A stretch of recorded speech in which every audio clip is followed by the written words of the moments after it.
All right, well, welcome everybody. We're going to get started here. My name is Molly Simons, and I work at the Cold Climate Housing Research Center as the Marketing and Program Development Fellow. Thank you so much for joining us today for the second class in our spring class series called Heat Pumps for Homeowners. We do have two more classes in this series, one about common home issues next Tuesday, May 6th, and then one about energy efficiency upgrades the following Tuesday, May 13th. If you want to learn more about those, you can head over to our website at cchrc.org or click the link in the chat. And all of these classes are generously sponsored by the Alaska Housing Finance Corporation and the Golden Valley Electric Association. We will have a question and answer section after the presentation, so if you have a question, please feel free to put it in the chat and we will try to get to as many questions as we can at the end. If that question is about something on the slide, then our instructor will try to address it right then and there. Before I introduce our instructor, I want to introduce Keith Palchikoff, the Grid Modernization Manager for GVEA. Keith will also be available after the presentation for questions related to GVEA.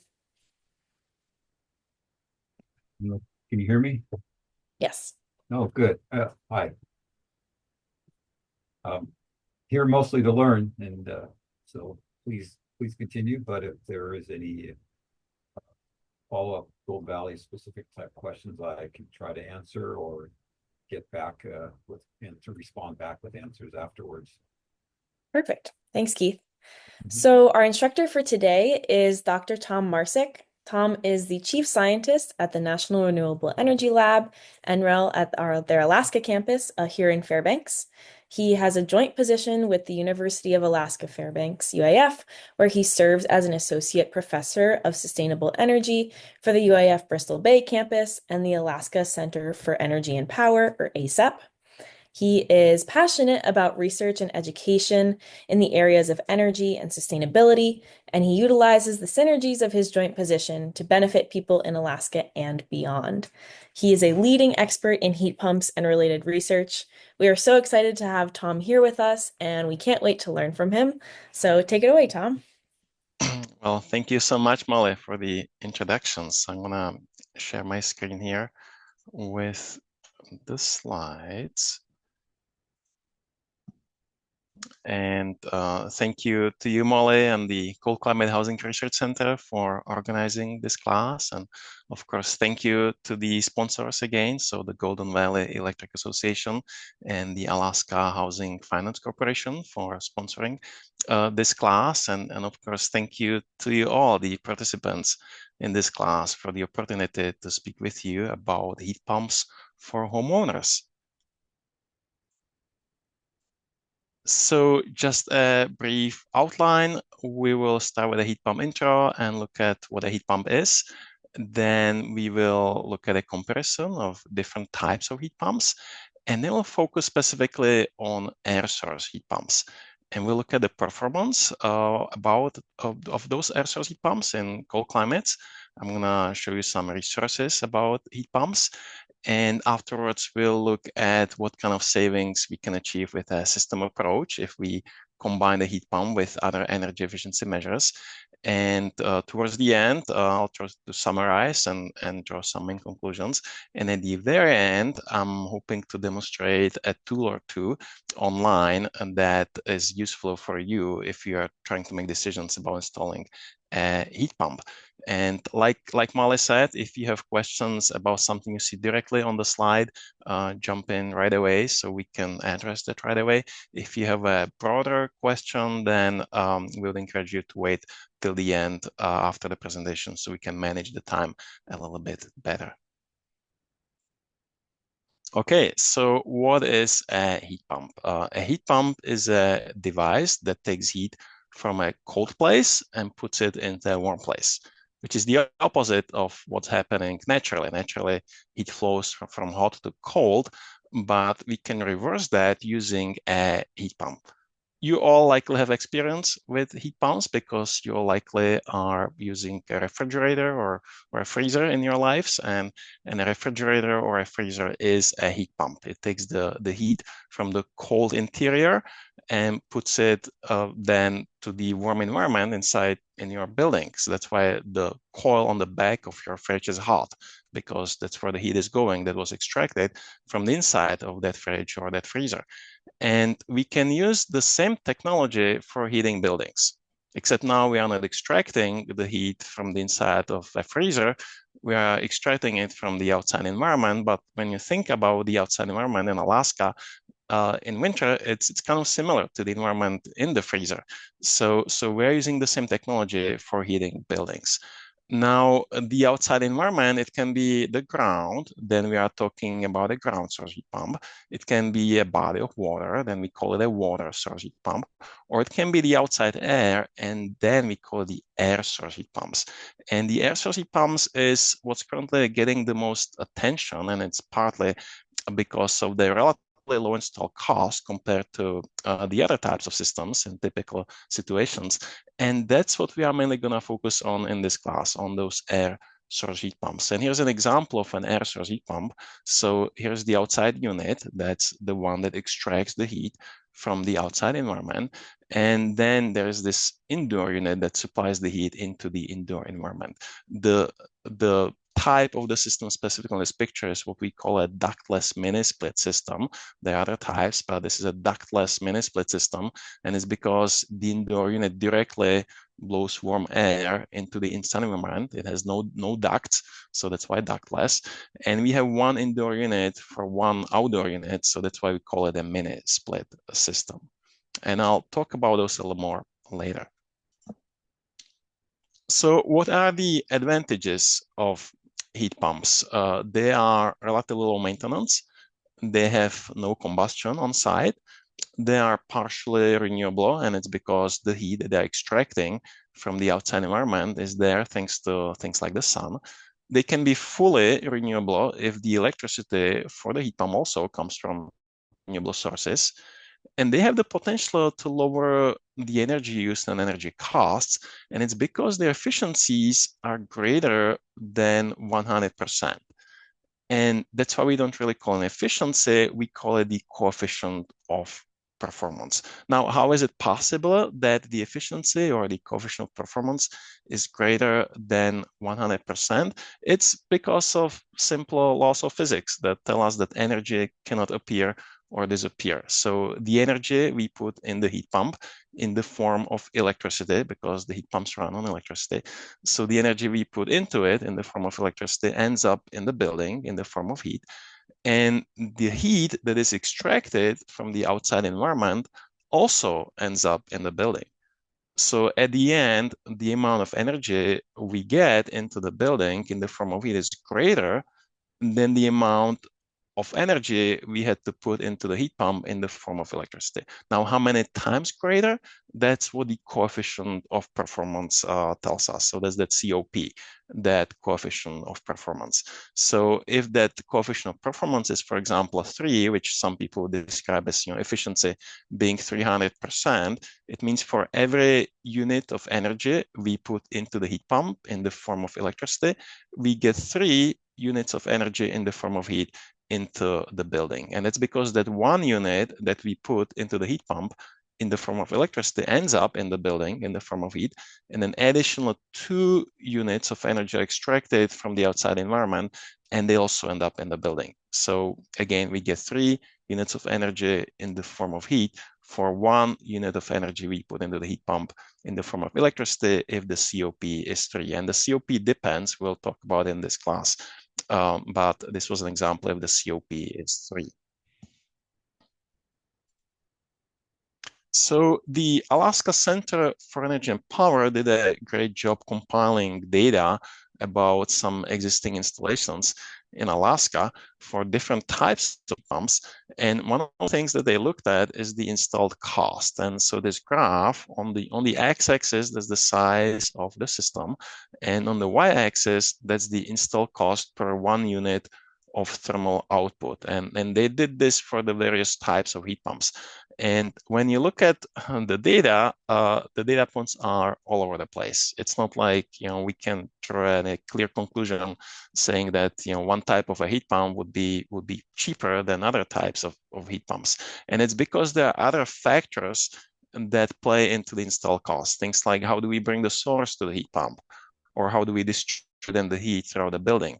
But there's one observation that we can make, and it's related to what seems like a one dot down here in the lower left corner, which I'm going to tell you it's actually 4 dots on top of each other, and all these 4 dots represent a ductless mini split heat pump. So as you can see, the ductless mini split heat pump is by far much lower install cost than kind of a typical installation of the other types, and that's why the ductless mini split heat pumps are getting a lot of attention, and that's one of the main things I'm going to focus on in this presentation, because that's the type of a system that homeowners are the most interested in. So the Alaska Center for Energy and Power also looked at the efficiency of these heat pumps. So on this graph, on the x-axis, there's the temperature of the source. So if it's an air source heat pump, that would be the temperature of the outside air. And on the y-axis is the average coefficient of performance. And again, they looked at different types of systems. And when you look at the data points, they're all over the place. It seems like we cannot, make any clear conclusion and say one type of a heat pump is more efficient than the other types. But a few observations that we can make. One is related to this blue square up here. So that's a ductless mini split heat pump in Wrangell, Alaska, that, as you can see, has the average coefficient of performance somewhere around 4.5, which is pretty impressive. But it's not like we can just say, yeah, the ductless mini split heat pumps are the most efficient ones. If you look at the lowest point on this chart, the green dot right here, it's also a ductless mini split heat pump with the average COP of somewhere around 1.6. So this one was in very different conditions. When we look at the temperature in much colder conditions than the one in Wrangell, Alaska. The one with the COP 1.6 was in Dillingham, Alaska. So we can say that one type of a heat pump is more efficient than the other types, but the observation we can make from this, and it relates to this blue square up here, is that if we use these ductless mini split heat pumps in appropriate situations, and we use them in an appropriate way, we can achieve a very high efficiency. And now the question, of course, is, so what are the appropriate situations and how do we use it in an appropriate way? And that's something we're going to get to in this presentation.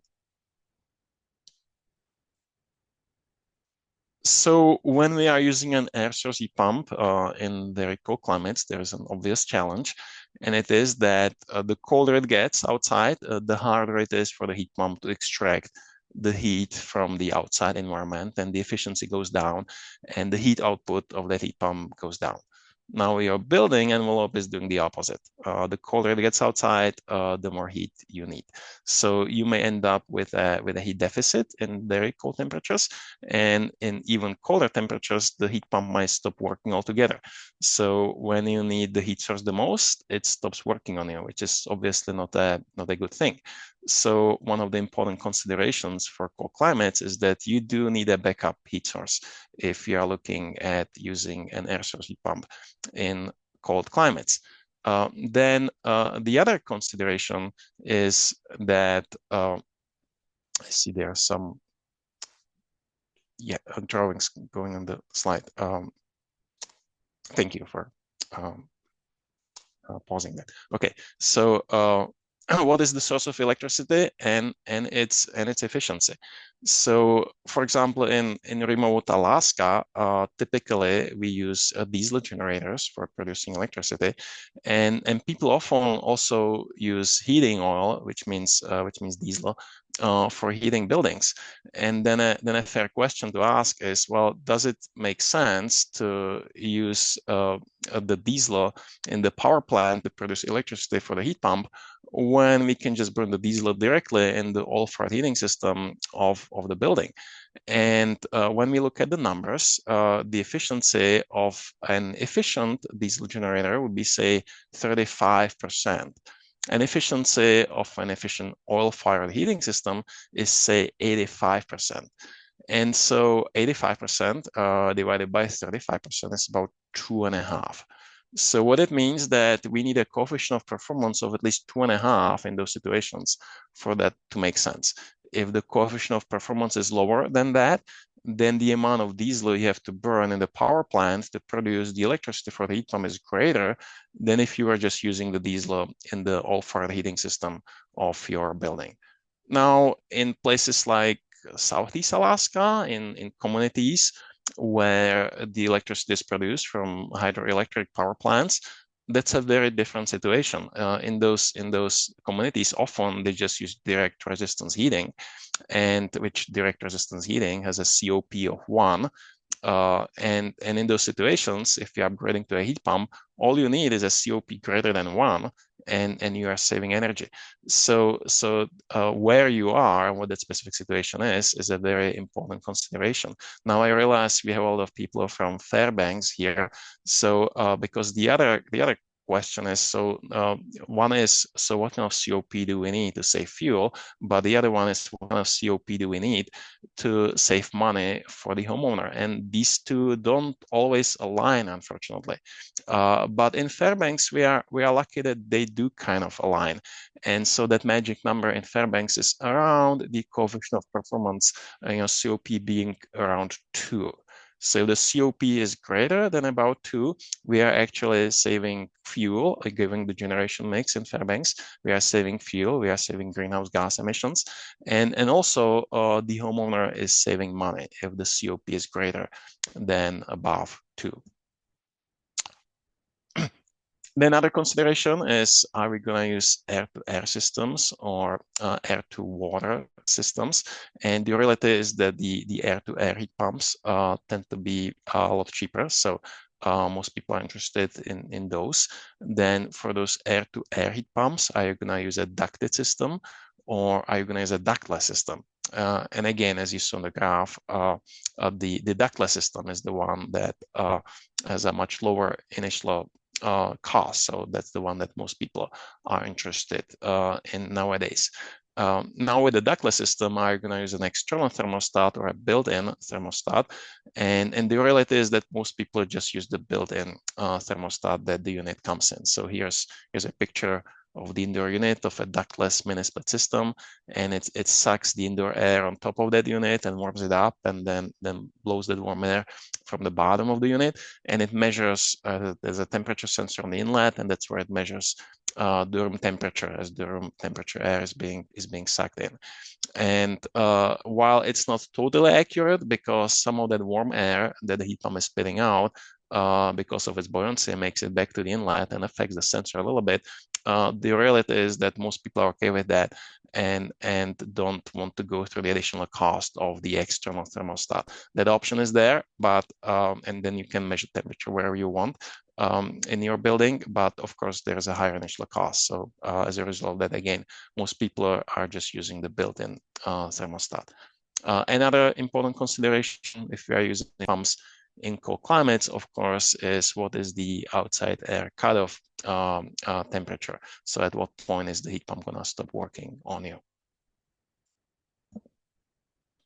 I see the red lines are staying on the slides. I'm gonna see if I can.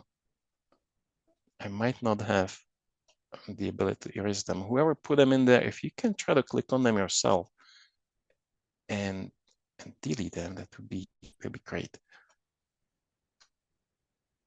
So yeah, I don't seem to have the ability.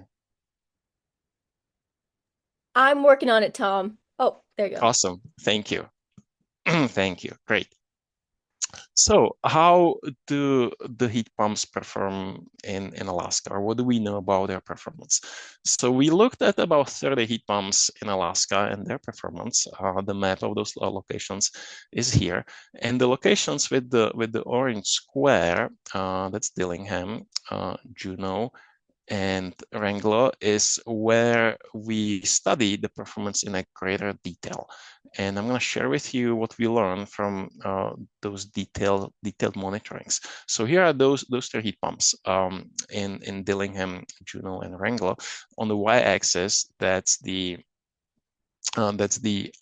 outdoor temperature, and on the y-axis, that's the coefficient of performance. And we looked at both. We looked at the steady state coefficient of performance and the integrated coefficient of performance. And I can explain the difference between those two on this series, these blue dots and the black dots, which was an air-to-water system in Juneau. And as you can see, in the temperature range somewhere from 40 degrees Fahrenheit to somewhere around 45 degrees Fahrenheit, the black dots are on top of blue dots, which means the integrated coefficient of performance is the same as the steady state coefficient of performance. And it's because in this range, the heat pump operates in a steady state, which means it just continuously running at the same level. But then what happens in the warmer temperatures, above roughly 45 degrees Fahrenheit, well, now even with the lowest compressor speed of the heat pump, the heat output is too high compared to what the building needs, because we are talking about warm outside temperatures. And the only way the heat pump can accommodate it is by cycling, which means it turns on and then it turns off, and then it turns on and then it turns off. And this cycling dramatically reduces the efficiency. So that's why the black dots are below the blue dots. Now, what happens in the colder temperature, below, say, 40 degrees Fahrenheit? Well, the outside unit needs to be colder than the outside air. That's how it's extracting the heat from the outside environment. And so below roughly those 40 degrees Fahrenheit of outside temperature, the outside unit can have a temperature that's below freezing, and it can start icing up. And as it's icing up, when the layer of ice is too thick, the heat pump decides to defrost itself, because the ice is preventing effective heat transfer. And so to defrost itself, it needs to stop a normal operation and go through a defrost, and then starts operating again, which means the heat pump again operates in cycles.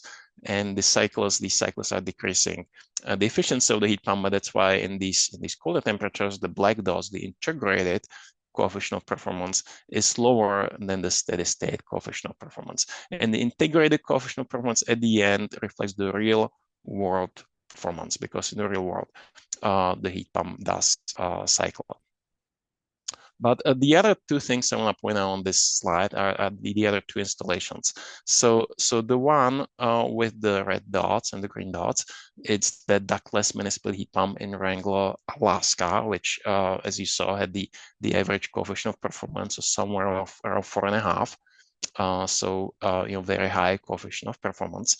And the other one is the one in Dillingham, Alaska. So that's the one with the blue dots and the purple dots, with the average coefficient of performance around 1.6. And if you remember, we're looking kind of where that magic number is, as far as saving fuel. In remote Alaska, we are looking at COP somewhere 2.5. In Fairbanks, we'll be looking at COP like 2.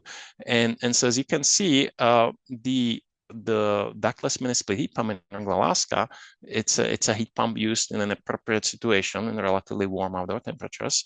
It was an appropriately selected heat pump. This was a fairly efficient heat pump, and it was also appropriately sized, even though I should point out there's a lot of research going into it currently, how we should be appropriately sizing heat pumps. We don't have all the answers on that question, so it's an incredibly important research topic. But this one happened to be sized in a way that helped increase the efficiency of the heat pump. Now, the one in Dillingham, Alaska, as you can see, it's way below that COP of 2.5 that we would want to see. So that's this would not be an appropriate situation to use the heat pump for normal purposes. This one was installed for research purposes, so it's a different question. But that's not something we would be encouraging homeowners who are not interested in the research question. This will not be a situation for them to be using a heat pump. So here you can see from this graph that often the way it makes sense to use a heat pump is to use it in those warmer conditions where the coefficient of performance is relatively high and where it's saving you money, and then it's saving fuel.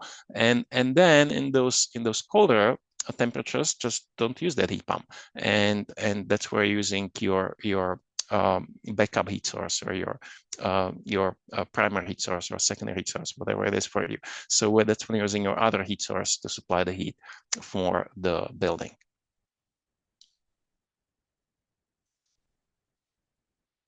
So some general conclusions from the detailed monitoring.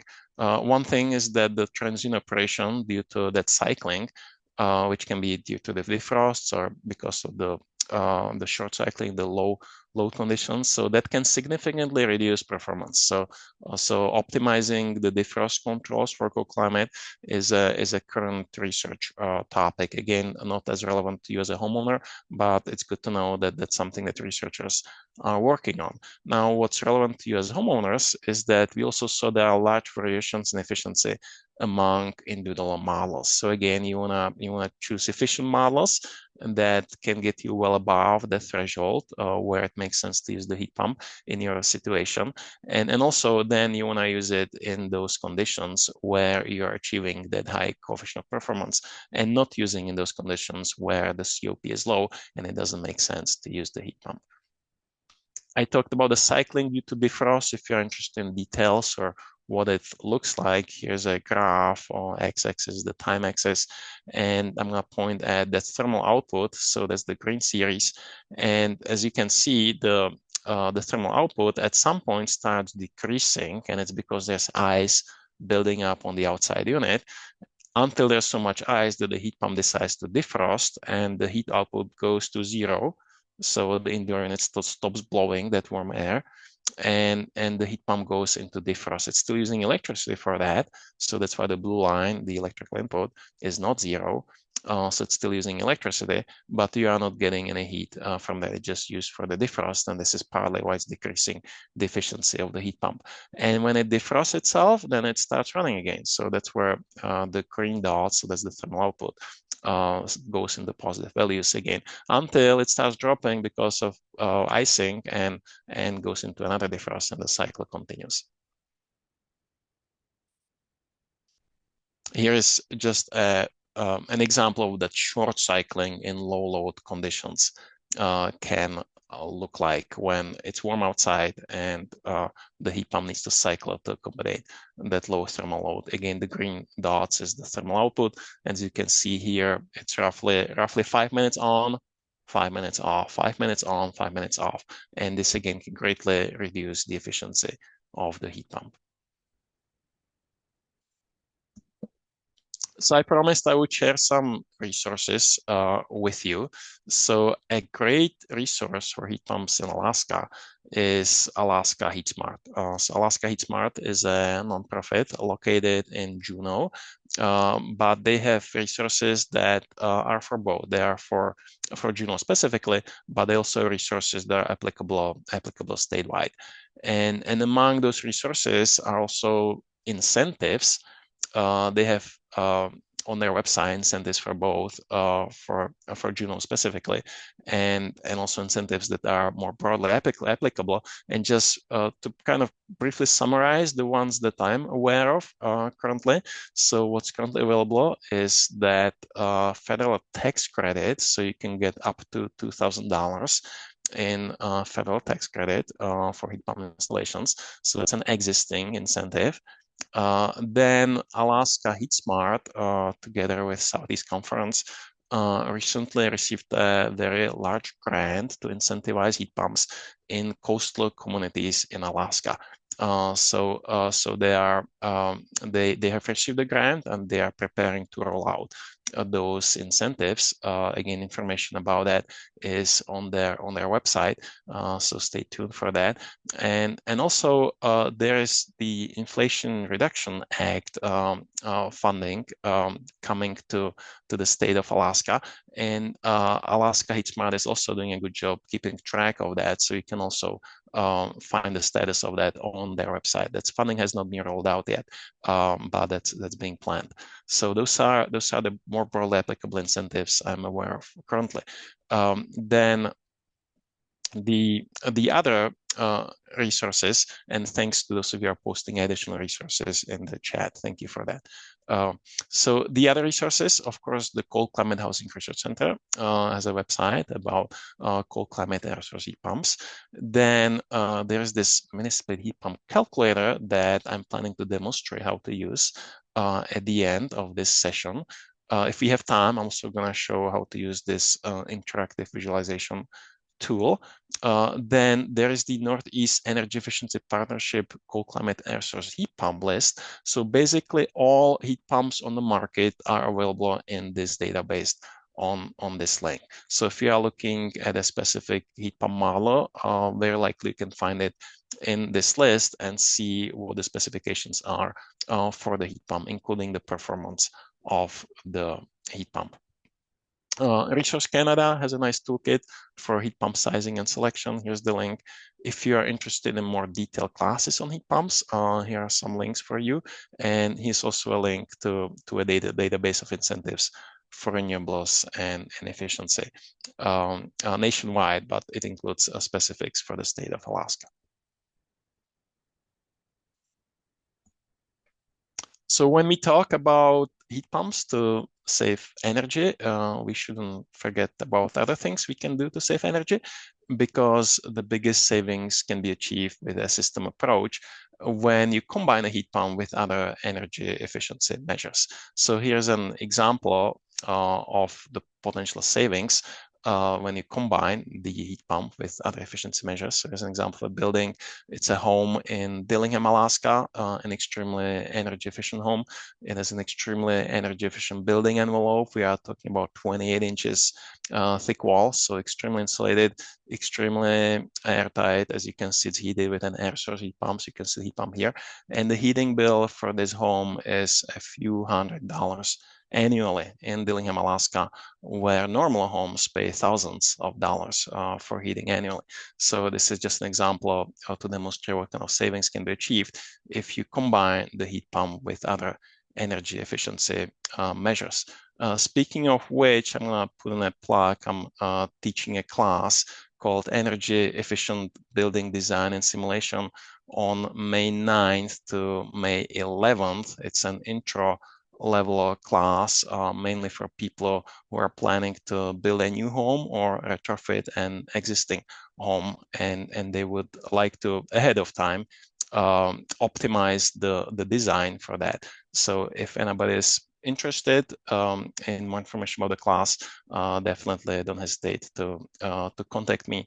My email is right on the first page, and this is being recorded, and the recording is going to be available to you. So the same thing about the resources that I just shared, they are going to be available to you through the recording.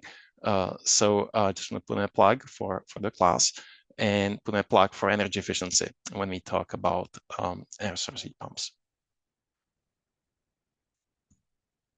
Okay, so we are coming towards the end of the presentation to have time to demonstrate those online tools. So just a brief summary and some conclusions. So one is that we saw that air source heat pumps can significantly reduce energy use and energy costs when used in appropriate situations and used in appropriate ways. So again, it makes more sense to use them in the warmer outdoor conditions and not so much in the colder outdoor conditions. You do want to choose models with high efficiency also. Then there is more research needed to gain a better understanding of the performance of current air source heat pumps to be able to inform decisions regarding operations and future installations in cold climates. So there are still some questions that are remaining about sizing of the heat pumps. So that's what researchers are working on. And the third bullet here, a system approach, obviously it yields biggest savings when you combine a heat pump with other energy efficiency measures. And there are lots of people and entities that help with these projects. So big thank yous to them. We couldn't have done it without them. And before I go to those online tools that I mentioned, we are doing pretty well on time here. So I'm gonna catch up on some of these questions here.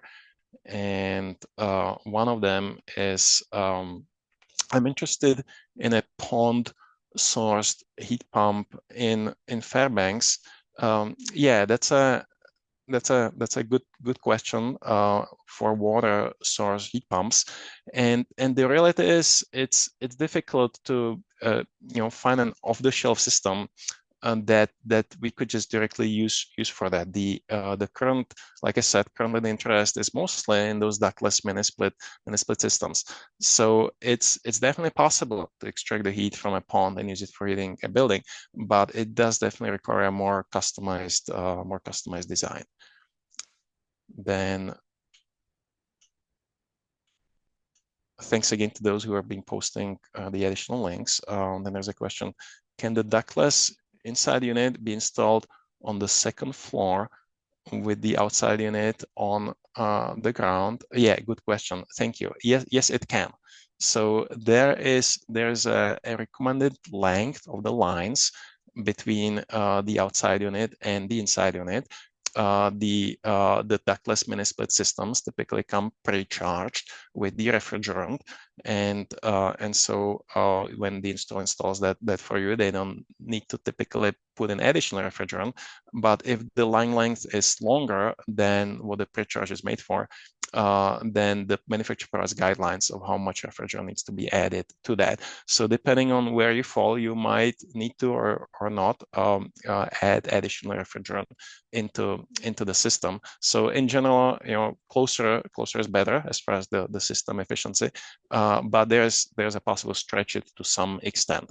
So unless it's like way too far away, it's reasonable to have the indoor unit on the second floor and the outdoor unit on the ground. Thanks for the question. And some people also helped answer those questions. Thank you for that. Okay, do we have much experience in Alaska with air-to-water heat pumps that can link into existing boiler systems? Great question. That's a question that we are actively studying. The challenge there is that so while it seems to make a good sense that if you have a boiler system already, so you have the hydronic distribution, then you can just pop in an air-to-water heat pump and utilize that existing hydronic distribution.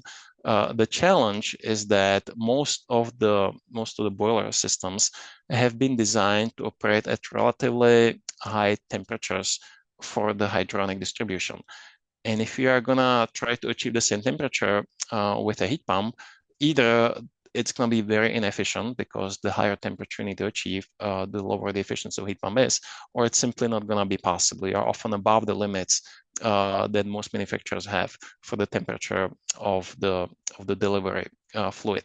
So that's it depends on the specific situation. If it's a situation that uses relatively low temperatures, then it's more possible, but it's not typical. Typically, the design is such of the existing buildings that the hydronic distribution system relies on relatively high temperatures.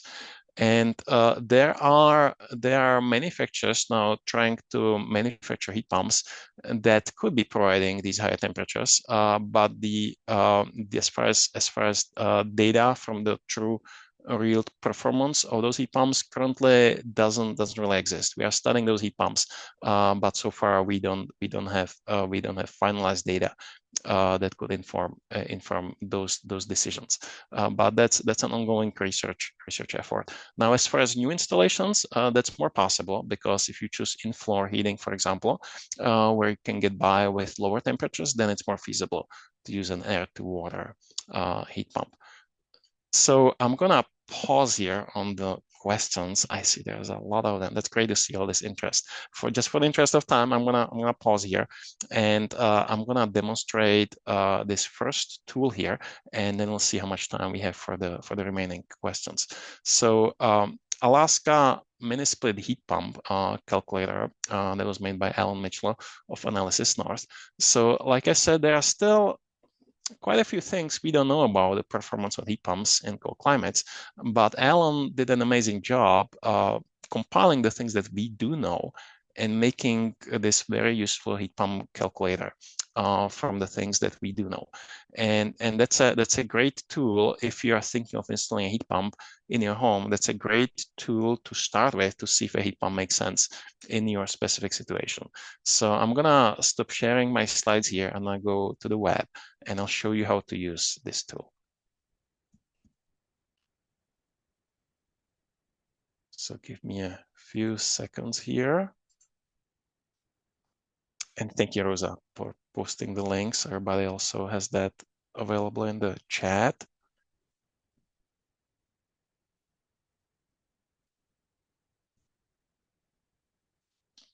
Okay, so Alaska mini split heat pump calculator.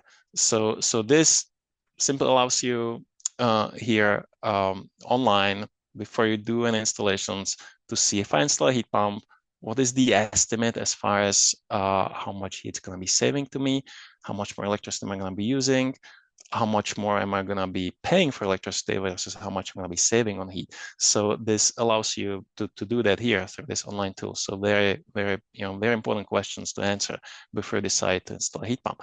So I'm going to go quickly through it, through how you would be filling it out. What window style is, the location, of course, because the heat pump is going to be performing differently different locations. Since we have seems like quite a lot of people from Fairbanks here, I'm going to choose Fairbanks, but for those of you from different locations, you would simply just put in your location here and fill it out in a similar way I'm going to show you here. So for Fairbanks, we are going to set the utility rate schedule. I'm just going to choose the default here, even though you can override the inputs if you have a special situation that you want to study. I'm going to go with most of the default selections here because they are pretty reasonable and they are going to help us save time. So we are assuming a residential building. Building floor area, does anybody want to choose? How many square feet do you want to put in here as we are demonstrating this tool? Any preferences? Okay, 1,500 square feet. Let's put in there. 1,500 square feet. Sorry, I just clicked something I was not supposed to. Okay, no garage. I'm gonna go with the default. Wall construction 2x6. I'm gonna go with the default. Select existing space heating fuel type. In Fairbanks, most commonly it will be heating oil number 1. So I'm gonna go with that one. Let's assume no other appliances use it. About $4 per gallon looks pretty reasonable for the current price of oil in Fairbanks. We're assuming a standard efficiency of an existing heating system, about 80%. We're assuming a hydronic system, so that just tells the simulation that there's also some electricity that's used for things like running the pumps.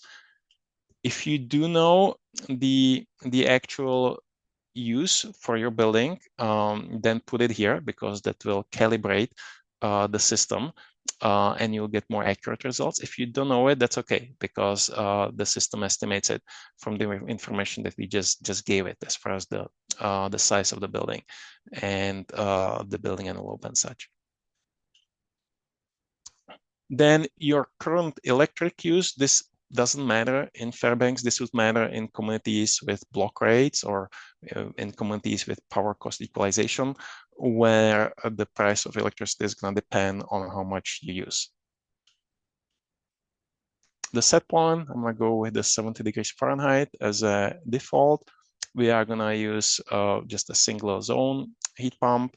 You can actually select the specific model. It's utilizing the NEEP database for that.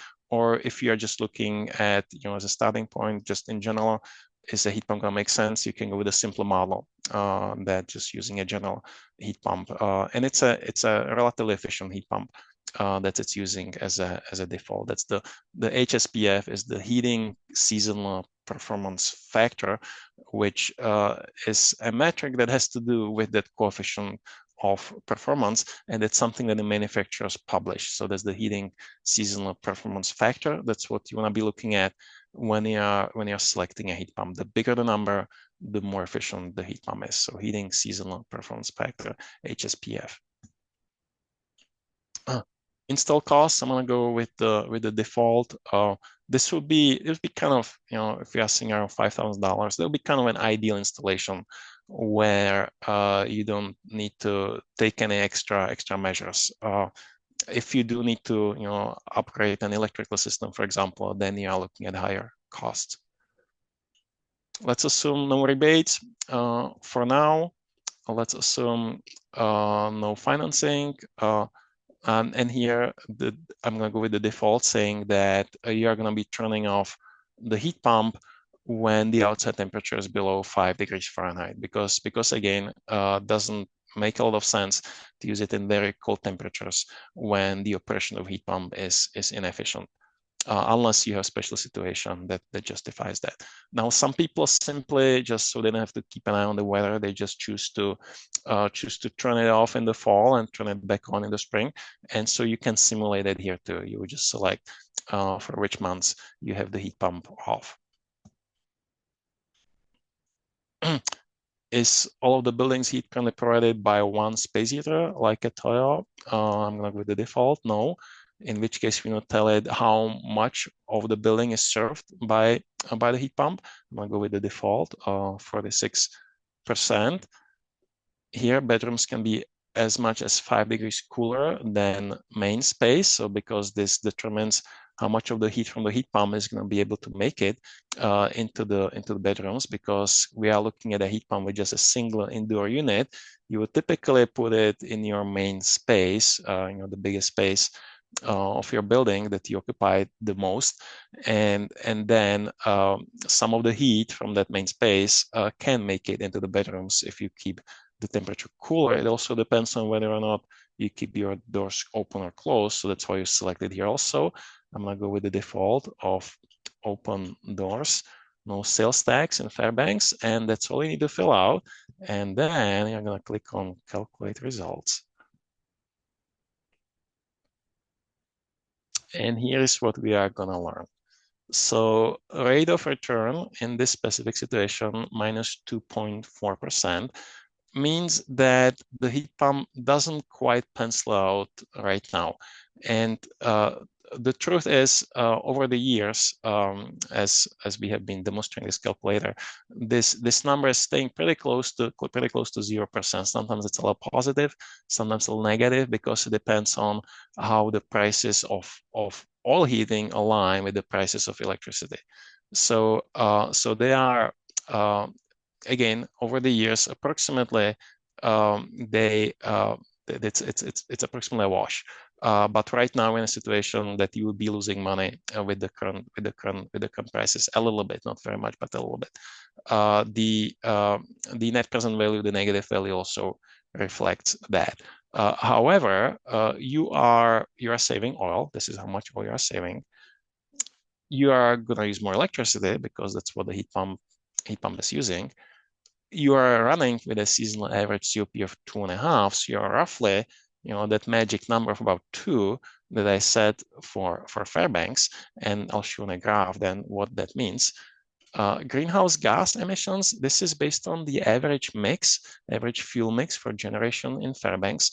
But the reality is that if you install a heat pump, which means you increase the load for the Golden Valley Electric Association, most likely what's going to pick up the increased load is not going to be the average fuel mix. It's going to be the combined cycle turbine in North Pole, which is very efficient. And so based on those numbers, we have done the numbers separately, and so that there are savings in greenhouse gas emissions if you do install a heat pump in Fairbanks. But now going to the results by month, this shows you how much of the load is picked up by the heat pump. So that's the blue data. It's less in the deep winter months because the heat pump is off most of the time. We chose to have it off when it's below 5 degrees Fahrenheit. That's why not that much heat is supplied from the heat pump in those colder months. But now let's look at the cost. And so here, the cost by month, the baseline is what you are paying if you have no heat pump. And red would mean that your cost increases. We don't have any red here. and green is cost savings. So we are actually saving every month thanks to the heat pump, and it's because we are above that magic number for COP of 2, because we need a COP greater than about 2 in Fairbanks for this to be making sense economically and also from the perspective of saving fuel. So that's what this graph demonstrates, that we are saving money on heating. The reason that the return on investment is negative is because of the initial cost of the heat pump. So the savings are not big enough to make up for the relatively high initial cost of the heat pump. But this could of course be different with incentives for heat pumps. So if you factor in the federal tax credit, if you factor in the incentives that should be coming soon, then this picture can change, and you might end up with a positive return on investment on the heat pumps. And you can play with this too. We could go back now, and we could start putting in these rebates for the heat pumps and see if it's going to pencil out. So I'll let you then study the scenarios that are of interest to you, but I wanted to just demonstrate in general how this tool can be used. So I know there are a lot of questions that I should be catching up on now. Let me share quickly the other online tool, and then we'll have a little bit of time to go through some of those questions. And the reason I want to quickly share the other tool is that if you don't want to deal with the calculator yet, you just want to get a basic idea. Does a heat pump make sense in my location? Then the other link I shared is this visualization tool.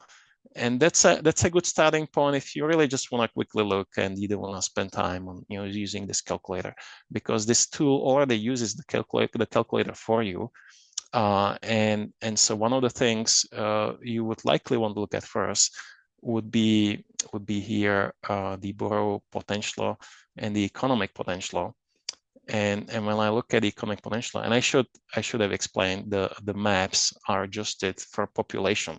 That's why Anchorage is the biggest piece on the map, because it's adjusted for population. But what we can see here on this map is that, let's see if I can make it a little bigger. It shows the net present value, where blue is positive and red is negative. And this tool was made a few years ago. That's why Fairbanks is slightly blue, because it happened to be in the situation where the prices of heating oil and prices align a way that the net present value was slightly positive. That's why it's slightly blue. But here you can see that with the recent situation that this tool was made for, the places where heat pumps make economic sense is Fairbanks, Denali, Kodiak, and Southeast Alaska.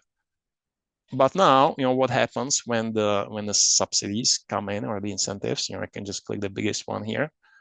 You can simulate those situations here, and now a lot more areas on the map turn blue. So this is, if you want to take an initial look, if a heat pump makes sense in your location, this is a great tool for that purpose. All right, I'm gonna stop sharing here, and I'm going to work through a few of these questions here, but I do apologize ahead of time that we likely won't have time for all of them, but I'll do my best. So let me stop sharing here, and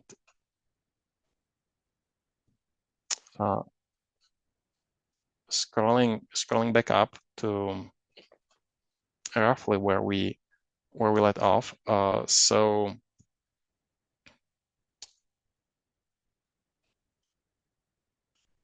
the hydronic system. Okay, another one is we have a duct system for our HRV that delivers conditioned air all over our house. Also know people who have forced air heating system. So they also have ducts in their houses. Can you discuss those scenarios? Yeah, so we are talking about a centrally ducted heat pump then, as opposed to a ductless heat pump. And the reality is that the centrally ducted heat pumps tend to be a little less efficient than the mini split systems. It has to do with things like, the extra energy to run the air through the ducts, the fact that the size of the heat exchangers is more limited for those ducts.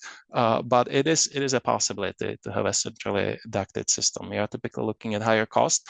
You're looking at lower efficiencies.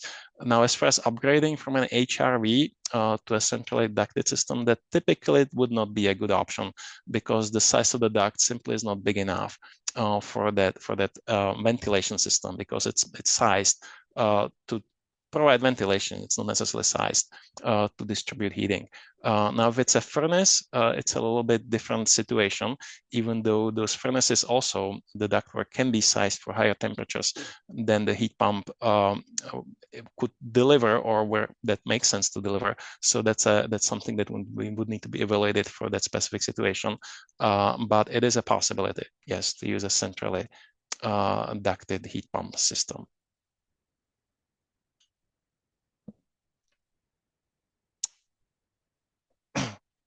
Okay, I see a question related to research needs. What role does or can community and citizen science efforts play? What role can residents and communities themselves help play to support and advance research and deployment of technologies and innovations? We are very interested to learn about your experience with heat pumps. So those of you with heat pumps who want to share, definitely share that with us. So yes, there's a strong role everybody can play in that. Thank you for that. Cost aside is a new construction ground source, high groundwater source system more efficient in South Central Alaska, Kenai. I think it depends. In South Central, that would depend. Looking at air source versus ground source, and it's gonna largely depend also on if you are looking at using it as your sole source of heat or as a supplemental source of heat. Because in the South Central Alaska, in theory, one could use an air source heat pump as a sole source of heat, because currently there are models on the market that are designed to operate down to minus 31 degrees Fahrenheit. And so you could, in theory, in South Central Alaska, you use these. They are pretty rare on the market, but a few exist. So in theory, you could use these systems to supply heat year round. It doesn't mean it's going to operate efficiently in those very cold temperatures, but you could get by not having to have a supplemental heat source. There are some risks in it, of course, but in theory that would be possible. But you'll be looking at a lower efficiency of that operation for that air source heat pump if you are using it year round.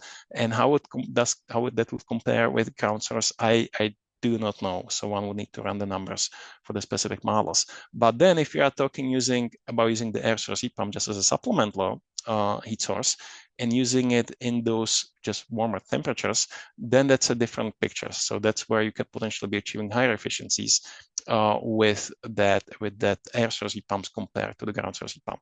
So it depends on how you want to use. So I know we are running short on time here. So I'm gonna take one last question here. Is the output BTU of the heat pump dependent on the outside air temperature? Definitely. So even though they can maintain the same thermal output down to certain temperatures, and it varies with different models, but at a certain point, the thermal output is going to start getting down. So like those heat pumps that operate down to minus 31 degrees Fahrenheit, at minus 31 degrees Fahrenheit, the thermal output is going to be significantly lower than at warmer temperatures. So that's something one definitely needs to look at when sizing the heat pump for the building. And it largely depends on, do you need to supply all your heat in very cold temperatures, or do you have a different heat source that would be doing it anyway because it's more efficient in those very cold temperatures? So that's an important question to answer in your design. So I know we are out of time. I'm gonna stop here so we didn't get through all those questions. But yeah, Thank you, everybody. It's great to see all this interest in heat pumps. So thank you for all that. And Molly, I'm handing it over to you. Yeah, thank you so much, Tom, for your wonderful presentation. It was really amazing to hear. I loved seeing all the graphs and all the real world examples. I really enjoyed that. And thank you again to AHFC and GVEA for generously sponsoring today's presentation. If you enjoyed this class, we have two more classes left in our spring class series. One of them is Common Home Issues next Tuesday on May 6th, and energy efficiency upgrades the following Tuesday, May 14th. We also want to let you know, Tom mentioned it about another class that he's teaching called Energy Efficient Building Design and Simulation, which will run from May 9th to May 11th. If you want to learn more or just interact with CCHRC generally, you can join our newsletter or head over to our website at cchrc.org. Thank you so much, everybody, for today and attending today's presentation, and have a lovely rest of your day.